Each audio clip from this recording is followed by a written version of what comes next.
According to the current government of Turkey, 99.8% of their population is Muslim, with most of them following the tenets of Sunni Islam.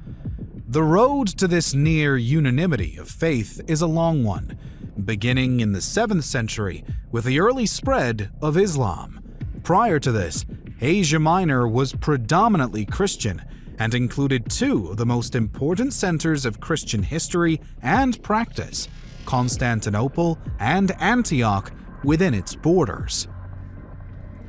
The first major push of Muslims into this territory was the Battle of Manzikert in 1071, when the Seljuk Turks took a huge portion of Anatolia from the Byzantines.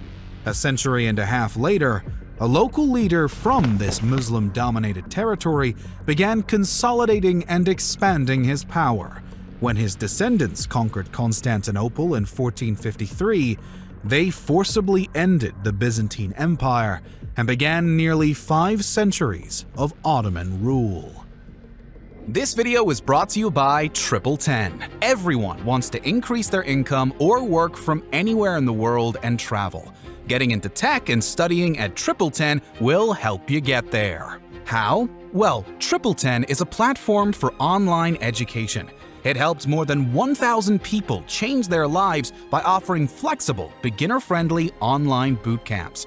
87% of their grads get hired in 6 months or less. With the aid of TripleTen, people are transforming their lives and succeeding in this digital age. Its well-known technology boot camps accept applicants from all backgrounds and offer flexible study schedules tailored for real-world situations, the greatest professional preparation, and assistance in getting employment in the technology sector. And even if you're trying to figure out your career direction, try taking a career consultation with a TripleTen advisor, absolutely for free. For example, if you choose the software engineer course, you can earn $75,100 after graduation. Get a job or get a refund guarantee. If it takes more than 6 months to get the job you trained for, they will refund 100% of your tuition. Click my link in the description to get 30% off, valid on all their programs. Whether it is called Anatolia, Asia Minor, or Turkey, this area is and has been an important connection point between the West and the East. Its location on the eastern coast of the Mediterranean means that it was the home of many early Christian communities and was central to the Romanization of Christianity after its adoption by Constantine in 313 CE. This Roman emperor sought to unify Christianity by making the belief structure uniform. So, in 325, he called together a council in Nicaea, a city near to his new capital of Constantinople in Asia Minor. The bishops gathered there debated the various doctrines in practice throughout the Christian world and decided which ones were correct, rendering the rest heretical. This was an important step in making Christianity the official religion of the empire in 380. Once Rome was in part defined by the ostensibly universal practicing of Christianity, all of the territory under its control, including what would become Turkey, was now Christian.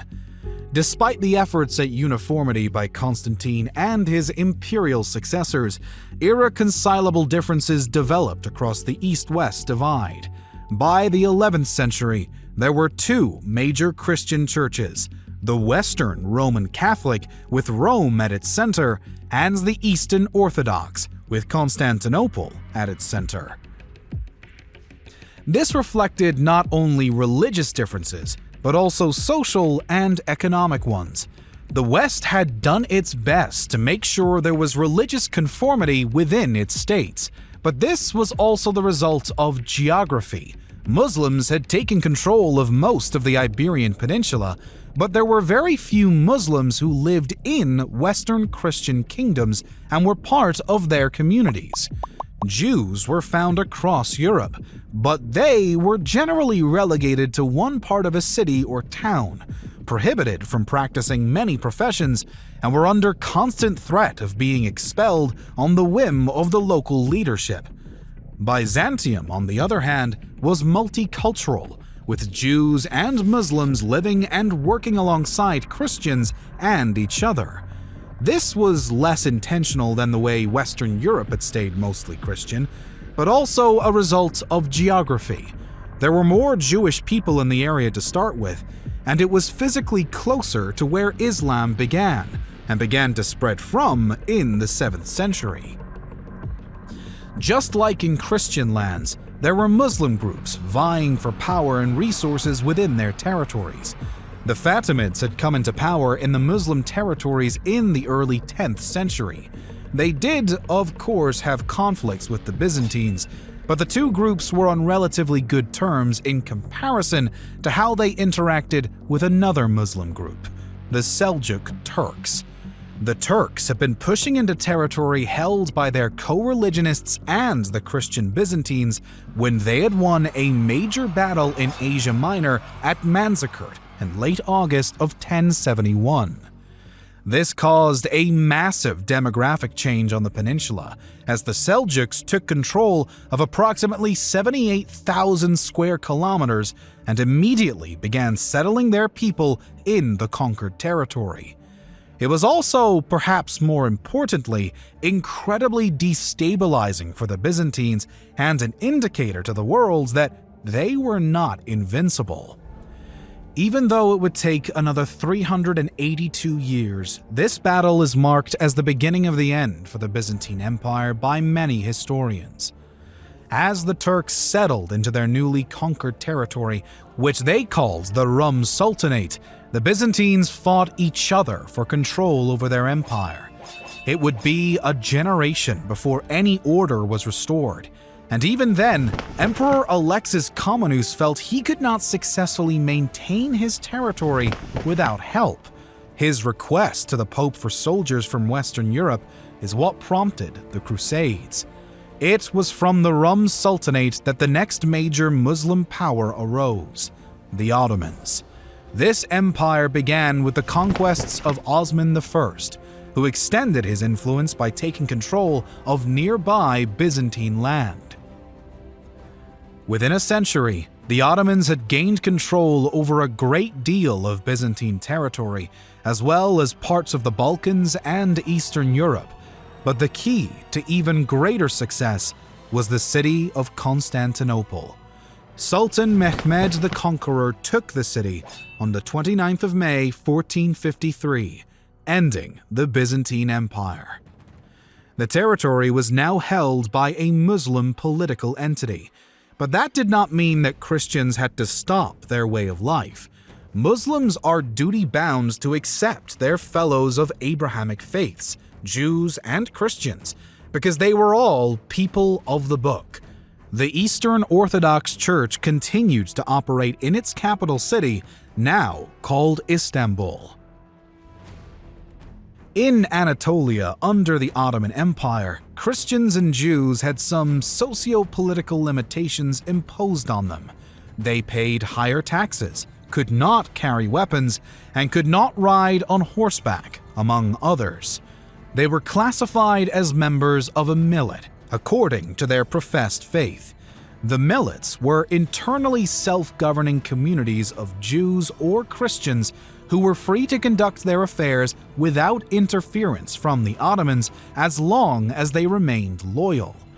They were also not required to adhere to Islamic law. Eastern Orthodox Christians were members of the Rum millet, which operated under the Roman laws of Justinian, the legal system of the Eastern Roman and Byzantine empires. Other Christian sects, like the Armenians, had their own millets, as did Jews. Despite these self-governing millets, non-Muslims were still disadvantaged within the empire, and so many of them converted in order to have the social and legal benefits of being members of the ruling community. By the end of the 19th century, less than 20% of the empire's population was non-Muslim. When the Ottomans conquered Byzantium, The empire as a whole had a majority Christian population, but it slowly shifted due to migrations and conversions.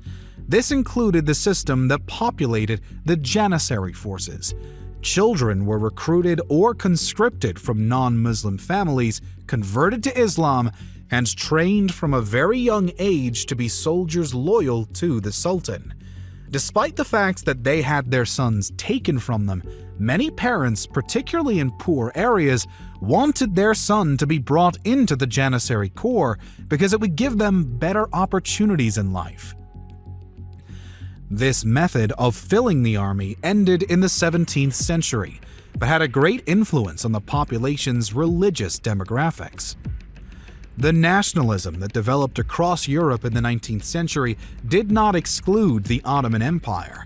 Uprisings seeking independence in places like Greece, Romania, and Bosnia led to wars, but were ultimately successful in gaining their independence. Turkey itself also came out of a nationalist movement. Some nationalist movements collided with each other. For example, the Armenians were almost completely removed by Turkish nationalists as well as Soviets between World War I and the Turkish War of Independence. All of this reduced the number of non-Muslims in Anatolia. The Ottoman Empire was dissolved at the end of World War I. At the end of the Turkish War of Independence in 1923, the territory of Asia Minor/Anatolia became the Republic of Turkey. Its government was designed to be secular, with no one religion being favored over another. Even so, there was a large shift in population between Greece and Turkey, meaning that Turkey gained more Muslims while Greece gained more Christians.